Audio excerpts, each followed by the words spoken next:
Ahora, chicos, vamos a trabajar con ángulos formados por dos paralelas cortadas por una secante. En esta parte vamos a trabajar con este gráfico, es importante que lo tengas en tu cuaderno, donde estamos representando a dos rectas paralelas y una recta secante, es decir, una recta que las corta a las dos en un punto. Esto quiere decir, L1 y L2 son las paralelas porque no tienen puntos en común, y LS corta a L1 en un punto y a L2 en otro punto, formando ángulos. Eso quiere decir que vamos a tener los ángulos formados por la secante y L1 y los ángulos formados por la secante y la recta 2. A la recta secante se le puede llamar con otra letra, puede ser una S simplemente para indicar que es la secante, o podemos llamarla L3 si así lo deseas, pero normalmente se le hace una identificación aparte para saber qué es la recta secante. Los primeros ángulos formados por ese corte que hace la secante a las dos rectas paralelas se llaman ángulos internos. Esos ángulos internos son aquellos que se forman entre las paralelas, es decir, entre las paralelas significan en el medio de estas dos rectas paralelas. ¿Qué ángulos encontramos? Encontramos al ángulo D, al ángulo C, al ángulo E y al ángulo F. Todos estos ángulos serán C, D, E y el F. Son los ángulos internos formados por la recta secante que corta las paralelas. Son aquellos que están dentro o en el medio de las paralelas D, C, E y la F. Nuestro siguiente tipo de ángulos son los ángulos externos y estos se encuentran fuera de las paralelas. Así como tenemos a los internos, fuera de las paralelas también tenemos ángulos. En este caso, fuera de las paralelas tenemos al ángulo A, al ángulo B, y en L2 tenemos al ángulo H y al ángulo G. Están en la parte externa de las paralelas, así que vamos a llamarlos.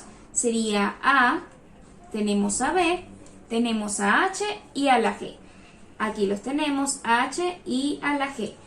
Así que ya tenemos dos de las primeras clasificaciones, ángulos internos y ángulos externos. Nuestra siguiente clasificación serán ángulos alternos internos.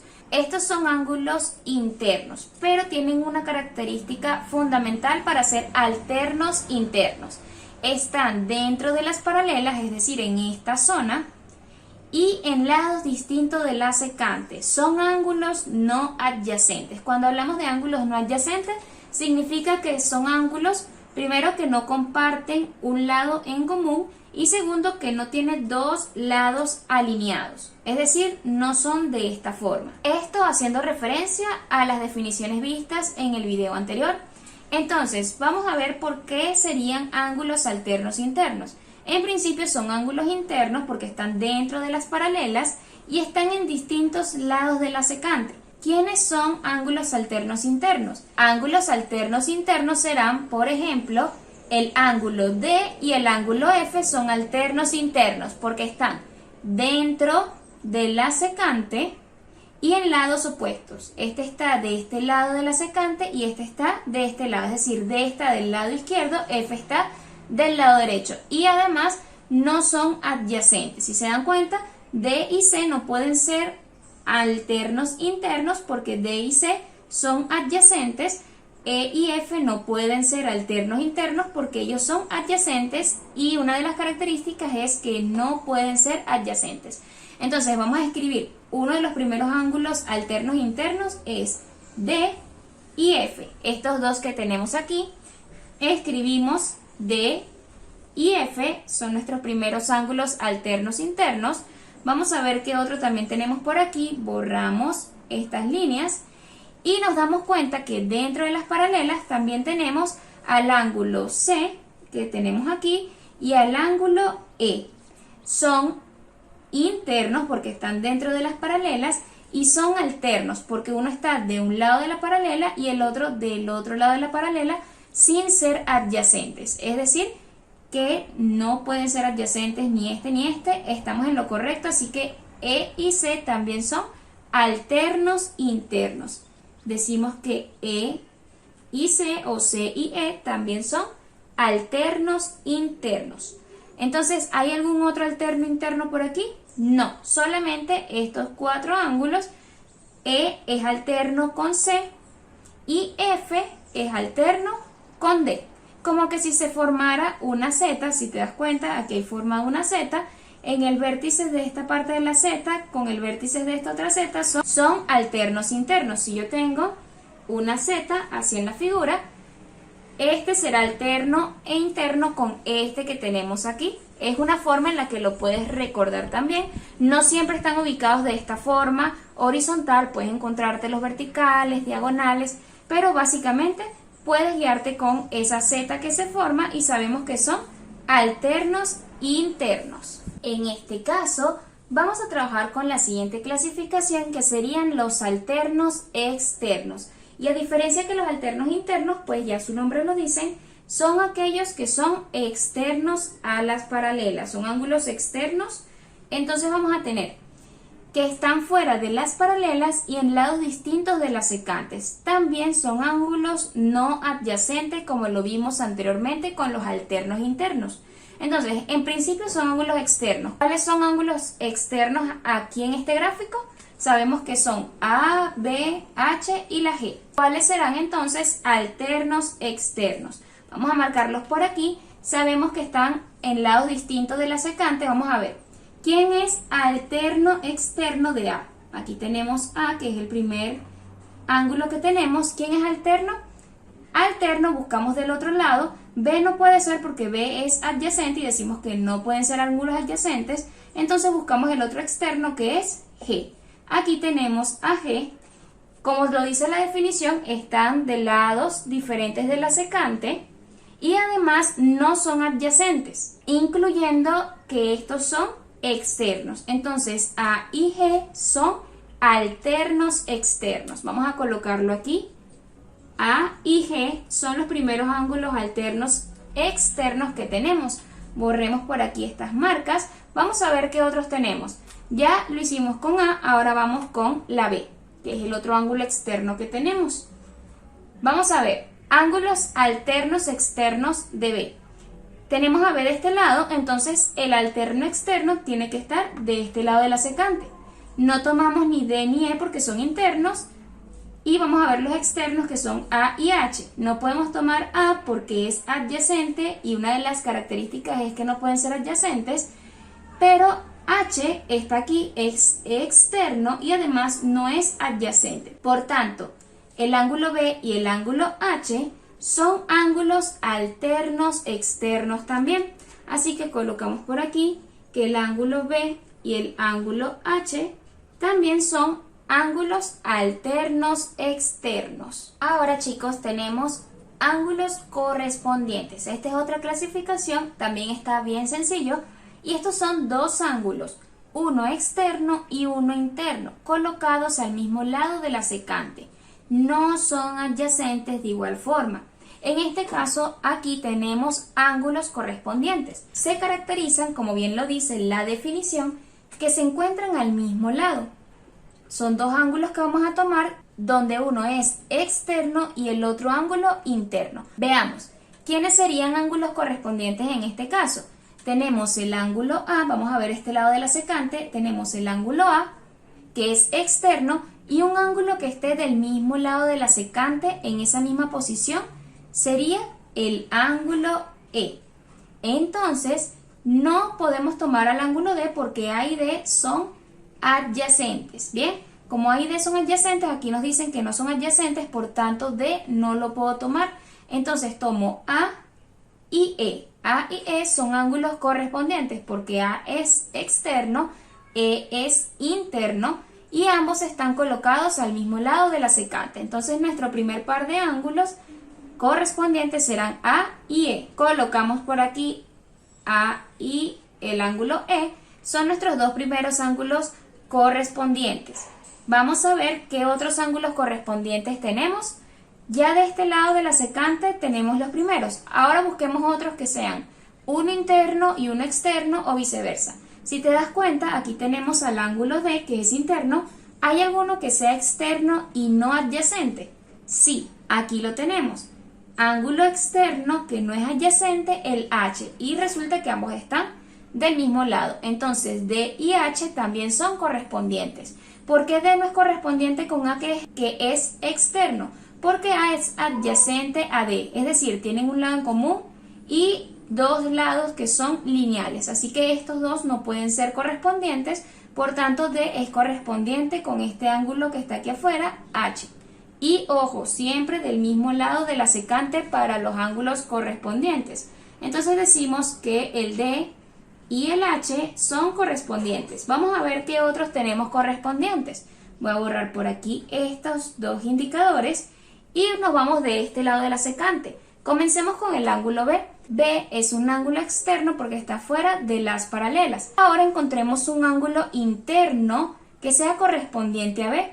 No puede ser adyacente. Entonces C, como es adyacente, lo descartamos como ángulo correspondiente de B, pero hay otro ángulo interno que es F y está del mismo lado de la secante. Entonces ellos dos son correspondientes porque es uno externo y uno interno, están del mismo lado de la secante y no son adyacentes. Así que el ángulo B y el ángulo F también son correspondientes. Vamos a buscar nuestro último par de ángulos. Ya trabajamos con B, vamos con C. Tenemos el ángulo C. C es interno, entonces para encontrar su correspondiente debemos encontrar un ángulo externo de este lado de la secante que no sea adyacente. En este caso, G es un ángulo externo no adyacente. Por tanto, C y G también serán correspondientes. Como ya lo dijimos, no puede ser C y B correspondientes porque son adyacentes. Y recuerda, aquí en la definición nos dice que no pueden ser adyacentes este par de ángulos. Entonces C es correspondiente con G. Y de esta forma tenemos 4 pares de ángulos que son correspondientes. Ahora, chicos, tendremos los ángulos conjugados. Y su definición es que son dos ángulos, lo coloco aquí reducido, son dos ángulos externos o dos internos colocados a un mismo lado de la secante. Esto quiere decir que no sean adyacentes. Bien, entonces, ¿quiénes serán esos ángulos conjugados? Esto está mucho más fácil porque son dos externos o dos internos. Vamos a comenzar con este caso que es el ángulo A. A es ángulo externo. ¿Qué otro ángulo es externo que está de este mismo lado de la secante? Vamos a ver, D es interno y además es adyacente. E es interno, no funciona, tiene que ser otro ángulo externo del mismo lado. Entonces A y H serán ángulos conjugados. Escribimos por aquí, nuestro primer par de ángulos conjugados es A y el H. Ahora vamos a trabajar con los siguientes ángulos conjugados. Tenemos listo A, vamos ahora con los otros externos que tenemos por aquí. Vamos con B, B también es externo. Vamos a buscar su otro externo que sea conjugado, es decir, que esté del mismo lado de la secante y que además no sean adyacentes. C es adyacente de B, pero es interno, entonces no nos funciona. F, aunque no es adyacente, es interno, entonces no nos funciona. G sí nos funciona porque G está del mismo lado de la secante y además es externo, por tanto B y G serán conjugados. Así que escribimos que el ángulo B y el ángulo G son conjugados. Ahora, vamos a ver qué otros tenemos que sean conjugados. Borramos este indicador por aquí y este por aquí. Terminamos con los externos conjugados. Vamos a ver cuáles internos son conjugados. Tenemos el D. D es un ángulo interno. ¿Qué otro ángulo está interno del mismo lado de la secante? Exactamente, el ángulo E. Ambos son internos y están del mismo lado de la secante. Entonces D y el ángulo E son conjugados. Y por último, borramos por aquí. Vamos a ver qué tenemos. Tenemos de este lado de la secante el ángulo C y el ángulo F. Ambos son internos, no son adyacentes y además están del mismo lado de la secante. Así que C y el ángulo F también serán conjugados. C y el ángulo F también son conjugados. De esta manera terminamos la clasificación de los ángulos formados por dos paralelas cortadas por una secante. Es sumamente importante que copies todo esto en tu cuaderno pues nos ayudará a resolver ejercicios más adelante. Ahora, chicos, tenemos las propiedades cuando hay dos rectas paralelas cortadas por una secante. Lo coloqué abreviado, sin embargo puedes colocarlo en tu cuaderno un poco más extenso. La primera propiedad que tenemos es que los ángulos, dos ángulos alternos internos, son iguales. Si hay ángulos que sean alternos internos, como lo vimos en las definiciones pasadas, estos ángulos alternos internos serán iguales. Eso quiere decir que los ángulos que vimos en el gráfico anterior, si son alternos internos, serán iguales este par de ángulos que dijimos que son alternos internos. Segunda propiedad, si son ángulos alternos externos, eso quiere decir que esos ángulos son iguales. Es decir, los ángulos alternos externos son iguales. Si tenemos dos ángulos que son alternos externos, entonces la medida de ellos será igual. Ahora, los ángulos correspondientes son iguales. Si dos ángulos son correspondientes, entonces quiere decir que estos ángulos también serán iguales. Si son ángulos correspondientes, entonces estos serán iguales. Recordemos que los correspondientes, como lo vimos hace un momento, son dos ángulos que no son adyacentes, uno es interno, otro es externo y están colocados al mismo lado de la secante. Entonces, si existen dos ángulos correspondientes, estos ángulos serán iguales. Y por último, la propiedad 4, los ángulos conjugados. Recordemos que conjugados son ángulos internos o dos externos que están del mismo lado de la secante y que no son adyacentes. Pues, si los ángulos son conjugados, entonces serán suplementarios. ¿Qué significa? Que si yo tengo dos ángulos que son conjugados entre mis rectas, la suma de esos dos ángulos me debe dar 180, recordando que suplementarios son aquellos ángulos que sumados me dan 180. Entonces, si son dos ángulos conjugados, la suma de ellos debe ser 180. ¿Por qué? Porque serán suplementarios. Recuerda que tienes la propiedad de ángulos opuestos por el vértice. Si dos paralelas son cortadas por una secante, se forman cuatro pares de ángulos opuestos por el vértice. Entonces son propiedades que debes tener allí reservadas para poder realizar ejercicios.